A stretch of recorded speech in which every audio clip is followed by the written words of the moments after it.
Terus terang, sebelum saya divonis kista, saya sendiri sudah sering membaca bahwa kista itu nggak harus sembuh bisa tanpa operasi.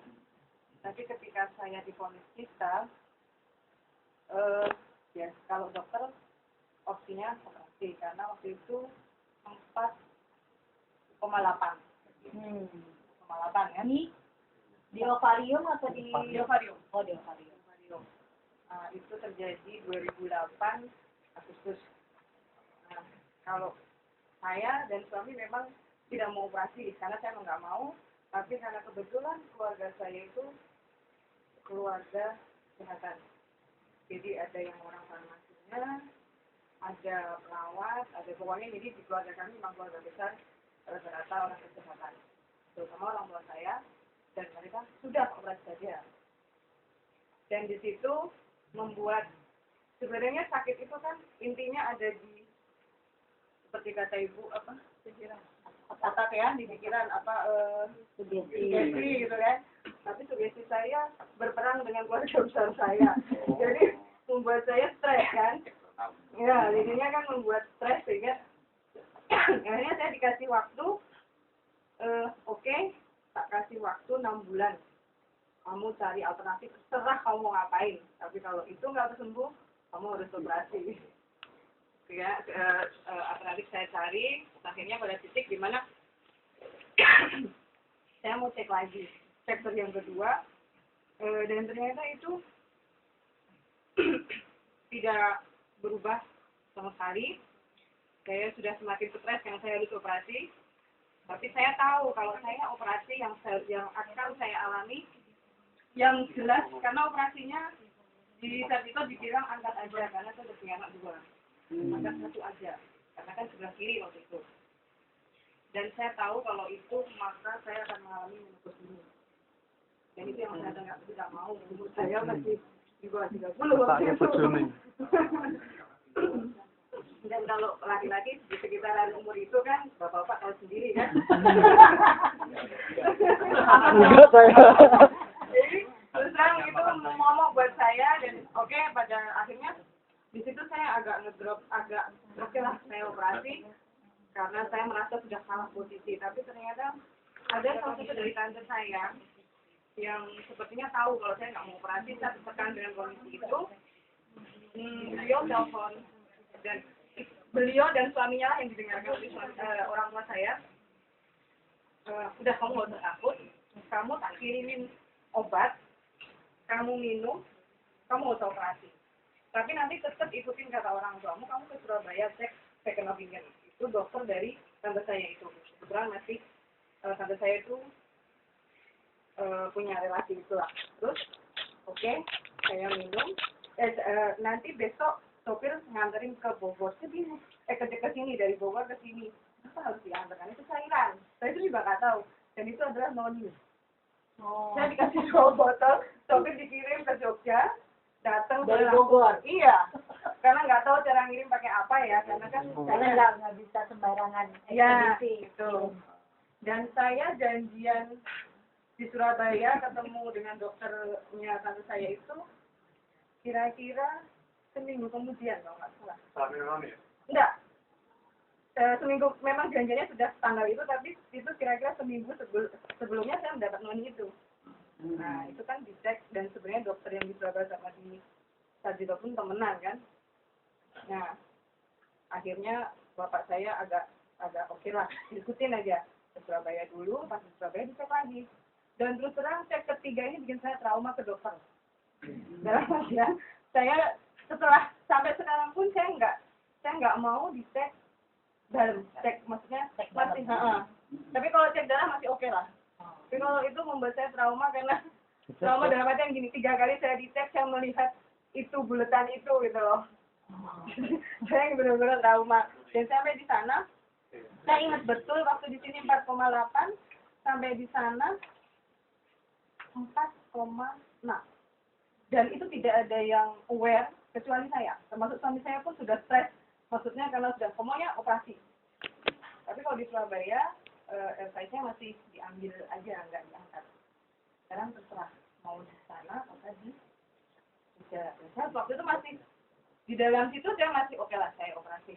Tapi ketika saya sempat nanya, saya nggak tahu udah dalam proses pemeriksaan udah mau berakhir, saya nanya berapa dok tadi itu di sana 4,6. Tapi yang lain nggak ada aware 4,6. Saya diam aja. Udah sekarang saya udah diam aja. Di luar baru saya ngomong sama saya. Kamu perhatiin nggak tadi berapa? Jadi 4,6.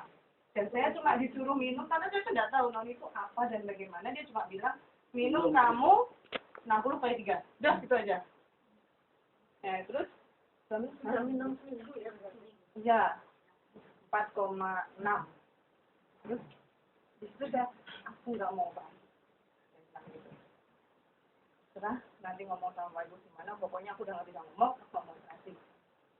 Akhirnya sudah pulang, udah agak berapa lama saya cerita, saya tidak memutuskan operasi karena seperti ini. Bapak saya agak, ya sudahlah terserah kamu, daripada kamu stres. Karena sepertinya tante saya sudah ngomong kondisi saya udah dilepas. Akhirnya saya minum itu, saya telepon sama tante saya, ini apa, beli di mana?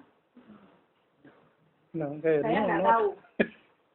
Yang saya tahu itu katanya di Jogja ada. Jadi gini Pak, itu satu botol saya habis seminggu itu kan dari Jakarta, saya di Surabaya pun dikirimin lagi lewat. Jadi tante saya kebetulan memang sebelum saya datang beliau di situ, tapi saya datang beliau pulang dan beliau datang itu sudah bawa 2 botol lagi. Sama memberi itu bulanan. Oh, Yolana. Ya, Yolana tahu saya lupa bulan apa. Ini cari sendiri sama kamu. Akhirnya dari situ saya lihat di situ, di Jogja, di situ ada kebetulan ada alamat. Nah, kemudian dan saya baru seminggu kemudian kesini, terus kebetulan ketemunya sama Pak Pran. Ya, mungkin saya beruntung ketemunya sama Pak Pran yang begitu jelas menjelaskan kepada saya dan suami saya. Pak Pranowo. Iya, Pranowo. Dan waktu itu saya datang, Mas Fania juga, saya mau nanya ini di mana.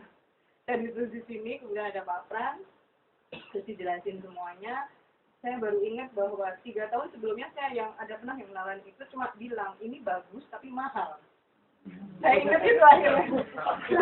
Saya pernah ditawarin orang itu bagus tapi ini mahal dan dia tidak menjelaskan apapun. Akhirnya setelah itu saya mantap baru bilang ke orang tua saya nggak operasi. Mahal. Dan ternyata selidiki tante saya itu dapat dari anak buah dari temannya di kantor. Yang ternyata habis. Budi ya. Gak tahu lupa itu suami saya yang tahu. Dan belum lama berapa bulan yang lalu kesini ketemu suami saya dia, oh jadi ini katanya. Dan ternyata beliau itu kalau nggak salah gitu ya Bapak. Di Budi ya. Di Bogor, di Bogor. Sekarang katanya pindahan ini sekarang di Bogor. Akhirnya nggak pakai itu berapa lama Mbak? Sampai sekarang Sembuhnya itu. Nah, sembuhnya gini, ketika sudah berjalan 6 bulan, saya kena batuk. Batuk karena saya trauma dengan diagnosa dokter.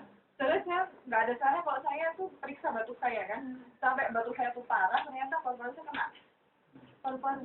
Iya, paru-paru. Jadi tahun 2009 sekitar pertengahan jadi 6 bulan dari Desember itu saya pakai Desember 2008. Pertengahan 2009-nya saya kena paru-paru itu, tapi karena orang tua saya orang medis, beliau udah tahu ini TBC gitu. Tapi saya nggak mau tahu karena saya sudah trauma dengan diagnosa dokter yang selalu harus begini dan harus begitu dan itu obat. Setelah saya trauma, tapi akhirnya pada titik tertentu saya sesek. Udah sampai yang akhirnya saya bilang aku sesek nggak bisa apa-apa. Akhirnya saya masuk antiratis seminggu. Saya dihajar antibiotik dari sini kan Bu. Tapi kan saya tetap minum lagi saya masukin latih dan diam-diam. Oh iya, pasti itu. Terus perkiraan paling cepat saya 10 hari sampai 2 minggu di situ. Tapi seminggu saya keluar. Karena saya tetap bisa makan, meskipun obat dosis ini itu. Jadi recovery-nya lebih cepat karena memang ya sayangnya harus dibantu itu Bu ya. Nah terus akhirnya dari situ pekerjaan saya lepas semua, recovery lebih cepat. Dan pada saat saya mulai drop itu, haid saya berhenti. Berhenti Bu, 6 bulan saya nggak haid. Dari tanggal pada waktu dia berhenti Paru. Sebulan sebelum saya masuk rumah sakit. Saya mulai berhenti, head saya berhenti. Badan saya habis tinggal 35 kilo.